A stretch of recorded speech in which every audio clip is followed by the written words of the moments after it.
Good morning, good afternoon, good evening, everyone. Hello, people of Iran. How you can hear? I'm still under the season illness, so my voice is not so clear as would like to speak. But I'm still here to speak up on your side. For our 20 episodes of the podcast. This is a milestone. Let me say that when we started, we believed in it, but we certainly knew that it was not easy.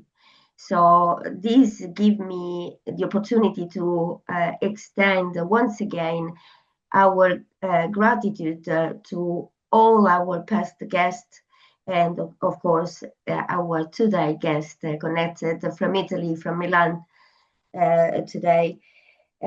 Before to introduce Dr. Thamil Vannan Anantavinayagan, and I hope to have the best possible pronunciation, Doctor.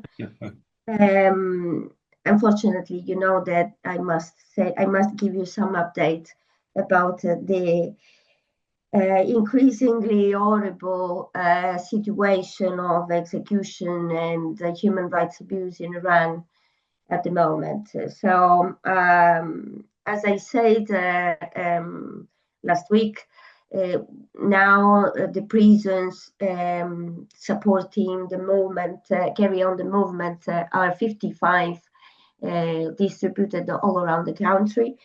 We are currently at the 98th week of protest, and we have some additional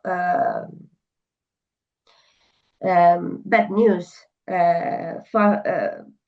Firstly, our condolences to the family of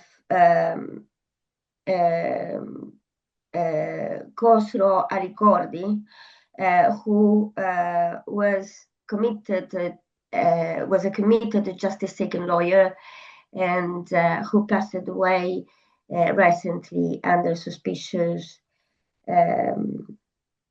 condition. So our solidarity to the family.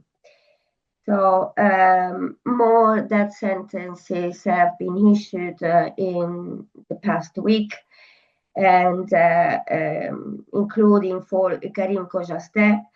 And let me just add that in the past few days,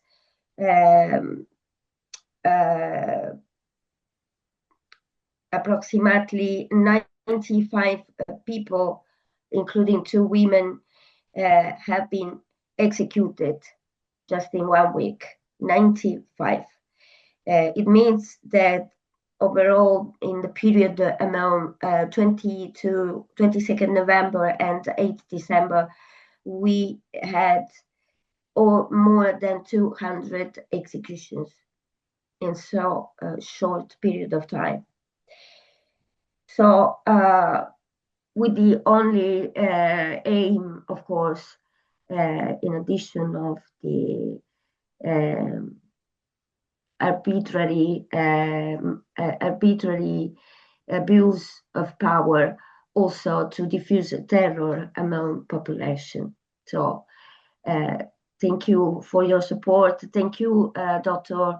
Thamil, for joining us today. Let me to introduce him just to give you an idea, a little idea of who he is. He's a human rights lawyer, visiting academic and practitioner, if I'm right. He carried out research and teaching experience in many international centers including the Human Rights Center in Galway, where I personally went many years ago. Okay. I think it was 2013. So, and this is currently among other thing, visiting professor at University of Milan, I guess the State University of Milan, right? Correct. So, Yeah.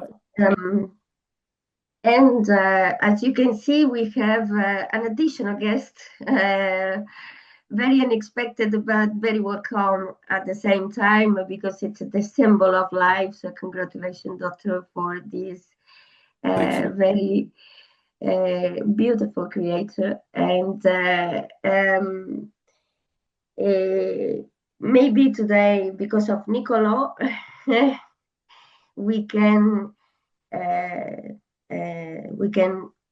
try to have a conversation thinking that life and a better life is still possible for everyone, including people of Iran.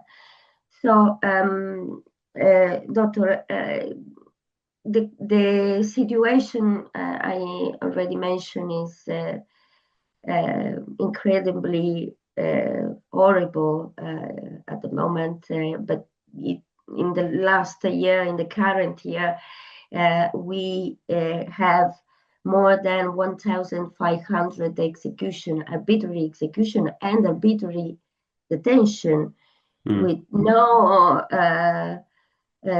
respect at all, with any kind of procedural guarantee and no other rights. So, Doctor, you have the floor. Thanks. I mean, the situation in the country of Iran is obviously very worrying, and it rather points to the problem that people on the ground are dissatisfied, obviously. But beyond that, I think what we have to also ascertain is while Iran is part of the United Nations human rights machinery and has signed up to a range of different human rights treaties, Iran has not abided by its obligations under human rights, under international human rights. And what we surely can say, for example, is with the different reports, the country reports of Ahmed, of the former UN Special Rapporteur on Iran, and of Ahmed Shadeen, and looking at how Iran has engaged with the human rights system, it shows that the Iranian government is on the one hand paying lip service to international human rights law, and on the other hand not really abiding by it within its own infrastructure. And that is quite common, obviously, with a lot of states. It's not necessarily Western states, it's also non-Western states that do the same game. However, the high number of executions that we see in Iran, and this number has been rising over the last years. Iran has been always under the top 10 of the Amnesty International reports on executions, arbitrary executions. In Iran is, in the top 10 with countries like Saudi Arabia or countries like say China. The true problem is that the the people are issuing their dissent, and that is not welcomed whatsoever by the government. And with that, we see follow-on human rights violations. It's not only about the lack of freedom of expression, but also it is followed by the fact that people are persecuted without, as you mentioned yourself there, without due process, and then facing the inevitable under the current atmosphere in the country, namely execution. And I think that fits into a broader scheme of things in the country. Um, Repression is a standard tool of action of any government that doesn't value its the views of people that is the views of people who are not agreeing the views of the dominating force. So and I think that is a major cause of concern because when we talk about executions, we have to think about the origins and the roots of those executions. Namely, every human right is interlinked, and with every interlinkage between the human rights violations, we face as a consequence execution. Um, and that is a way for, and with that, perhaps I finish my thought. That is the way for the government to discard its A, responsibilities, and B, end the problem in their views. But the problem won't end there. I would rather say, also for the viewers, the listeners, that executions are not going to hold and silence people. It will rather encourage people to speak up more. And rather than, engaging in executions, I would appreciate if there's more democratic room for conversations and discussions between dissidents and other stakeholders in the state. Thank you very much for saying that. I will start from your last point, if I may, because we are assisting actually in a gradual erosion of dissent practically everywhere. Also in those supposed democratic countries, of course, in another way, but it seems that to express a different opinion is becoming a risk in some way, or at least a threat. So, and of course, in countries like Iran, where the authoritarian regime is imposing his rule and his opinion, this lack of freedom to express decent opinion is more evident than in other places. So, but I would like to, because you are, of course, right, the violation of human rights starts outside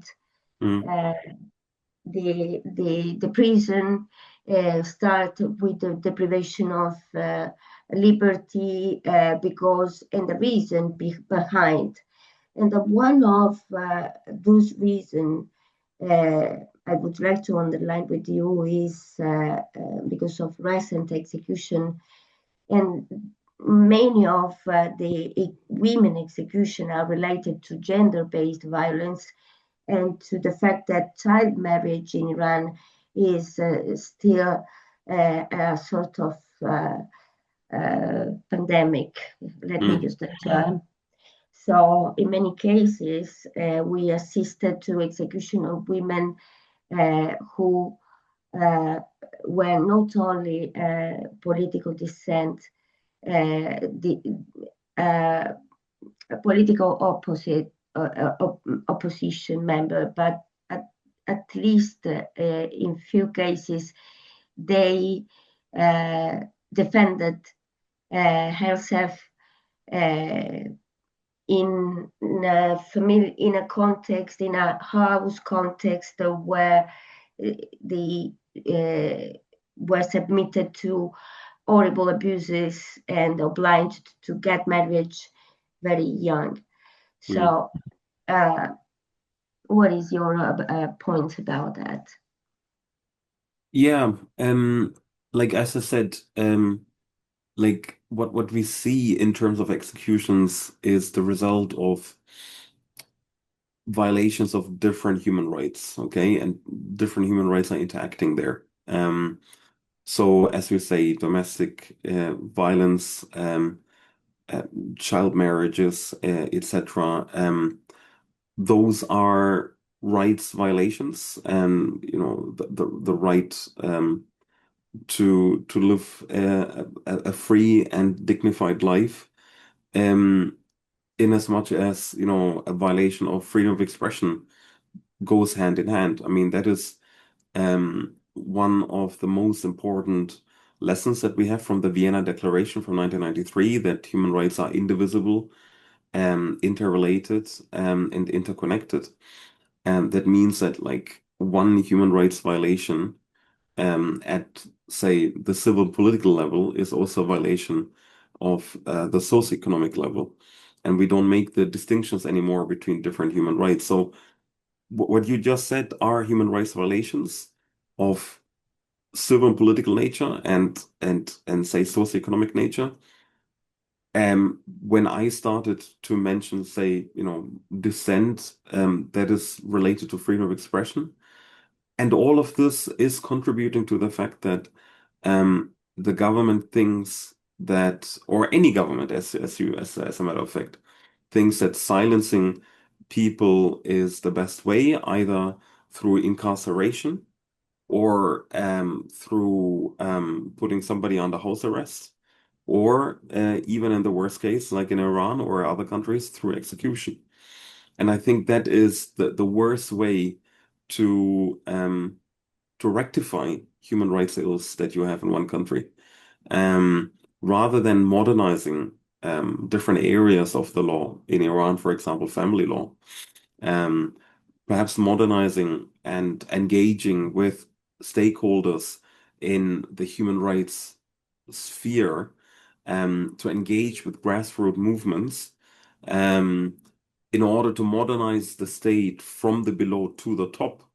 What we are seeing is um, very much the same pattern a government has when it doesn't want to deal with the problems on the very bottom. Namely, it tries to extinguish the fire right at the beginning, and this is done through executions. And having said that, I strongly believe that I'd like to draw a parallel to Sri Lanka because it's the country of my parents. Please. That is where I was born, but where my parents were born, and I still have my strong roots to the cause of the Tamils, my people in Sri Lanka. Um, and the Sri Lankan government also opted into same methods by executing people, extrajudicial killings, and to get rid of people that they were not comfortable with in the democratic arena. And we must acknowledge that this sort of mentality and culture is not only fostering more hatred, is not only fostering more impunity, it also fosters future violence. And therefore, we need to engage in a democratic process with all stakeholders in the country, from all areas, from all fields, whether it's a rural woman from the backlands of Iran, or if it's the Kurdish community in Iran, or if it's just a normal university student in Tehran. Everybody needs to be included in a process of democratic um, and genuine state building from the very grassroots. Yes, thank you for that important note and comparison and comparative analysis with Sri Lanka situation. It is also a situation that I know well, and I try to support the reconciliation inside the country Yeah, from outside, supporting colleagues there. But what is important, in my view, among among your reference is that the fact I would like to retain at least 2 points. The first one, the reconciliation process inside the society, and before that, the fact that violence just call for more violence. So if an authoritarian regime like in Iran, like happened in Sri Lanka, use violence to dominate and delete, better said, democracy at all stage, starting from depriving life, depriving opposition of life, materially of life, and then the mere existence. The risk is that on the other side there would be an increasing level of hate. So what is fundamental is, like you rightly underlined, is to have a bottom-up process of reconciliation and reconstruction of democracy, but always bear in mind that no peace is possible inside a society without justice, without, as you say, the fight against impunity. So both aspects are fundamental in the definition of a new Iranian society, a new Iranian country. And I'm optimistic and I trust in this process because also this podcast is the amplification of what is happening currently inside the prisons of Iran. Is not easy. I try to do my best to imagine how they can do it, but they still do it. They raise their voice. So I see that difficult movement as a sort of light inside the obscurity of the situation in the country. That's why I'm so grateful to join us today. To try to amplify more and more such voice. Yeah. No, I mean, look, if I may add quickly, like my own father was a political prisoner. He was, a Tamil freedom hero. He was one of the most important Tamil freedom heroes in Sri Lanka. He fought for the rights of the Tamils. And because the government was not very fond of him, giving speeches, and he was a prolific speaker as well, they had imprisoned him for 7 years.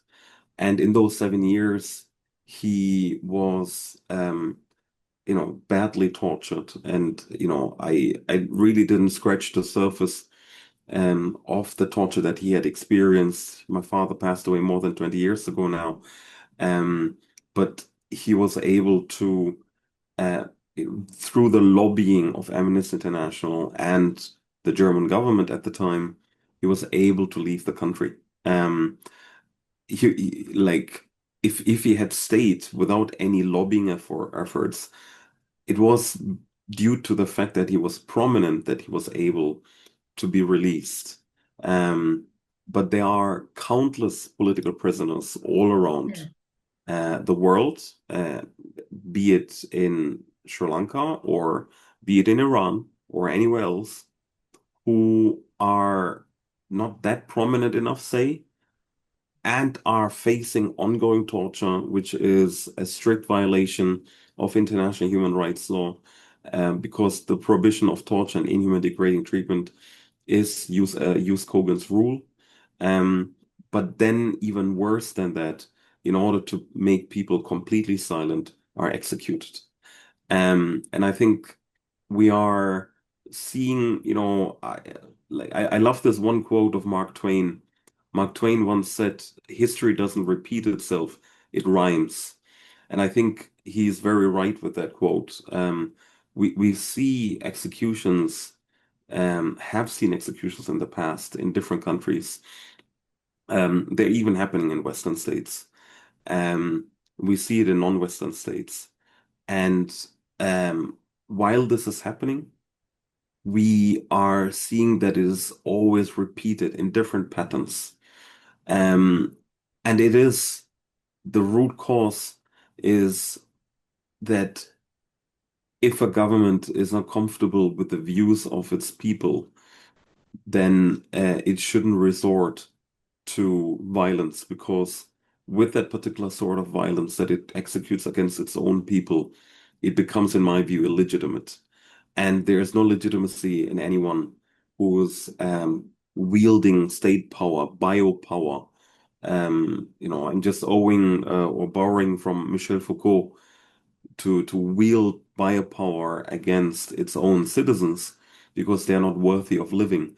And if that is the view of the government, that very government is not legitimate to govern its own people. Thank you very much for sharing your personal experience and in relation to the experience of your father is also how you say that it's a sad truth, but you are right. There are a lot of political prisoners which with no sufficient you call that lobby, but we can say that no sufficient pressure over the authoritarian government to release them. And this is the case of Iran, for example. We are trying to make pressure. But what is, if I can say that, what is positive, the positive side I can see, if any, is that despite it requested so many years, so many deaths, unfortunately, in Sri Lanka, the international pressure helped to at least, first of all, the visibility of the situation, and also to try to go through a process of to stop execution, stop violation, abuse, violation of human rights, and to try to find a way of reconciliation for a new country. What is the hope for Iran? Firstly, to give a visibility to the situation, in most cases ignored voluntarily or not, I don't know, by international community, and then going step by step, giving the opportunity to people to self-determine and to freely make a choice about what kind of country they want. Exactly. So I don't want to retain you so much, and we see that Niccolò is still sleeping well, and I don't want to wake up him with some bad news. But let me have just a last request, if I may. We used to ask to our guests at the end of our podcast to send a direct message to people of Iran and to prisoners of Iran as a matter of, as an expression of support. So Yeah. you have the floor. Thanks. I mean, I was born and raised in Germany, so I always felt a strong connection to Iran simply because I had the privilege to grow up in a city in Germany, which is Bonn, the former capital.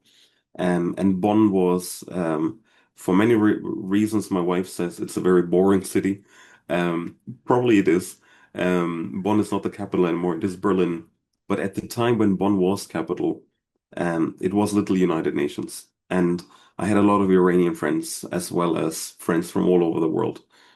But when I learned about the Iranians, is something that I saw reflected in the show of Anthony Bourdain when he went to Iran, because he saw the kindness of the Iranian people, and he saw that there is nothing to fear about Iran and the people, rather that these people have the same hopes, same visions, same feelings, and same dreams, like we all have. Um, what I can say to the Iranian people is, um, with one quote perhaps of Martin Luther King, um, to the Iranian people with their rich history. Martin Luther King Jr. said a very famous sentence. He said, um, "The arc of the moral universe is long, but it bends towards justice."